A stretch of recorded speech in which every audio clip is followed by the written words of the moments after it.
Ya tidak hanya ini menerjang rumah sampai menghancurkan hunian ya, tetapi juga ada dampak dari cuaca buruk yang sama-sama harus diwaspadai, yakni tanah longsor. Ini terjadi, Sabrina juga pemirsa, di Kabupaten Semarang dengan Kabupaten Demak, Jawa Tengah, dan situasinya katanya informasi terakhir sangat memprihatinkan. Ya, bahkan longsor ini semakin melebar dengan kedalaman mencapai 60 meter.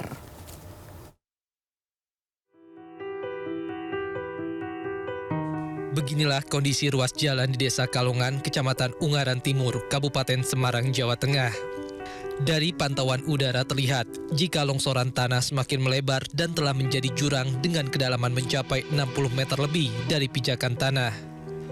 Bencana longsor ini sebenarnya sudah terjadi sejak 3 tahun lalu, tepatnya pada Februari 2022. Jalan yang dahulunya menjadi urat nadi penghubung antara Ungaran, Kabupaten Semarang dengan Kabupaten Demak, kini berubah menjadi jurang terbuka sedalam puluhan meter.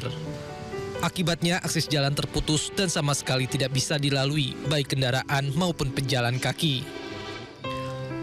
Pemkab Semarang masih berkoordinasi dengan pemerintah pusat guna mencari solusi terbaik agar longsor tidak terus meluas hingga mendekati pemukiman warga.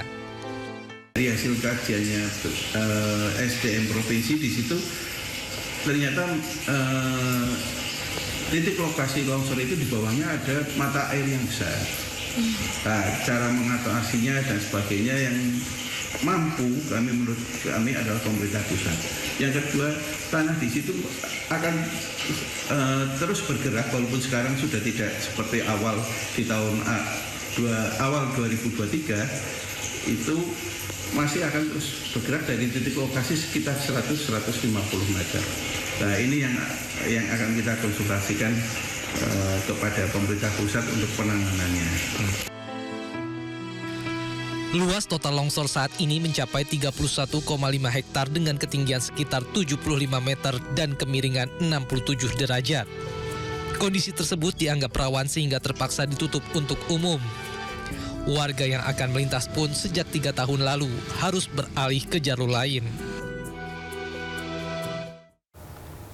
Ya, masih dari cuaca buruk ataupun hujan deras, Cika, ini tidak hanya menyebabkan banjir yang dikhawatirkan oleh warga Jakarta, tetapi peneliti Badan Riset dan Inovasi Nasional atau BRIN baru saja menyatakan menemukan partikel mikroplastik ini pada air hujan di Jakarta. Nah, itu juga sempat jadi ramai tuh waktu ngecek di medsos kan. Ini aku juga kan belum ngerti nih, ini apa nih hujan mikroplastik, tapi katanya itu kayak ada partikel plastik, itu kayak partikelnya ukuran kecil sekali yang ada di hujan gitu ya. Dan itu tidak hanya menyebabkan atau berdampak buruk ke manusia, tapi juga kepada hewan.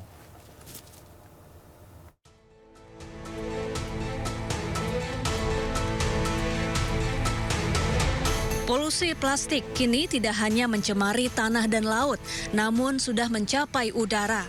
Peneliti Badan Riset dan Inovasi Nasional menemukan partikel mikroplastik pada sampel air hujan di Jakarta.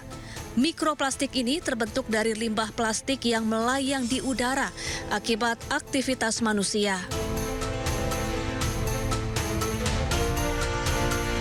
Lalu, apa itu mikroplastik? Mikroplastik adalah potongan plastik berukuran sangat kecil, yakni kurang dari 5 mm yang dapat mencemari lingkungan. Selain itu, mikroplastik juga berbahaya bagi kesehatan manusia dan hewan.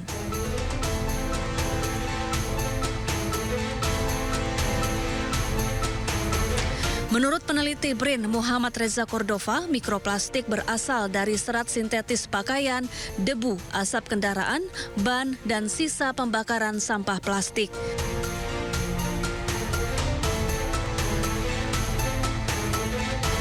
Adapun bahaya mikroplastik bagi kesehatan antara lain mengakibatkan iritasi kulit, peradangan, gangguan pernafasan, gangguan pencernaan, dan bisa meningkatkan risiko penyakit kanker.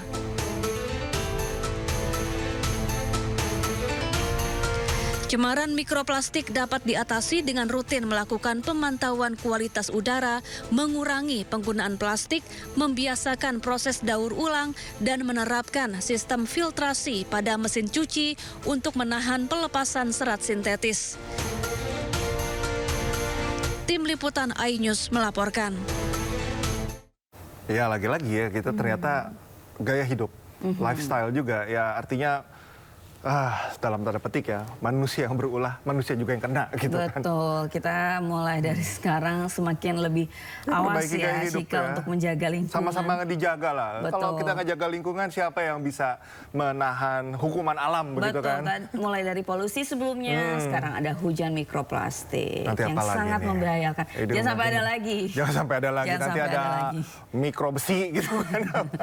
Please lah, kita bersama jaga lingkungan ya Sabrina, Betul. saya dan juga semuanya.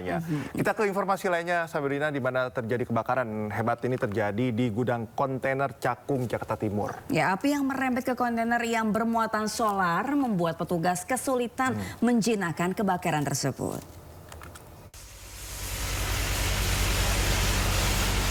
Untuk unit-unit belakang, tolong ambil timpol gitu. Api menghanguskan kontainer yang dijadikan kantor PT Gahajaya di Cakung, Jakarta Timur, Minggu malam. Api kemudian merembet ke kontainer yang berisikan solar hingga sulit dipadamkan. Api cukup memakan beberapa kontainer ini.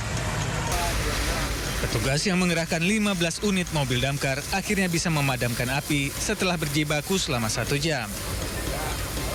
Ketika kami sudah bisa berhasil membuka gembok, kunci penutup pintu kontainer atau ruang kerja tersebut, ruang kerjanya, itu pintunya terhalang oleh atap kontainer dan dinding kontainer yang terkunci. Saat ini kami sedang fokus untuk berupaya untuk bisa membuka pintunya, untuk agar kami bisa memadamkan titik api terakhir yang ada di dalam kontainer yang sudah rubuh. Tidak ada korban jiwa maupun luka dalam peristiwa ini, sementara penyebab kebakaran masih diselidiki petugas. Dari Jakarta, Rio Manik, iNews melaporkan. Ya, Cikal dan juga pemirsa, kebakaran ini juga terjadi di Cengkareng, Jakarta Barat yang kali ini meludeskan sebuah rumah dan gudang inventaris RT. Ya, biasanya kalau kebakaran ini kan ya kalau kita kan biasanya memberikan informasi itu 80% biasanya korsleting listrik. Tapi ini ternyata ini berasal dari pembakaran sampah yang berada tepat di belakang permukiman warga. Nggak hati-hati berarti ya. Jangan bakar sampah sembarangan. Yep. Coba yang tadi pada...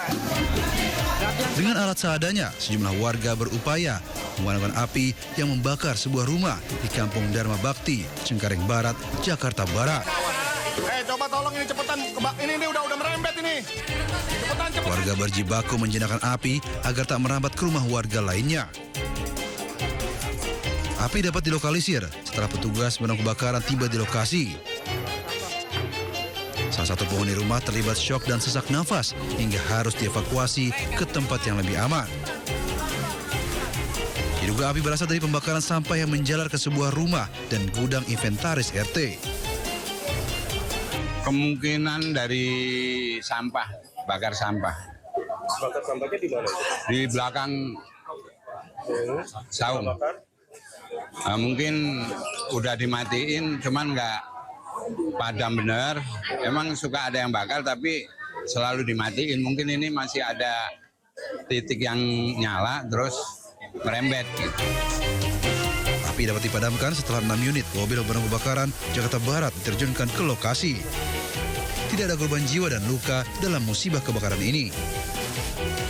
Dari Jakarta, Miftahul Ghani melaporkan.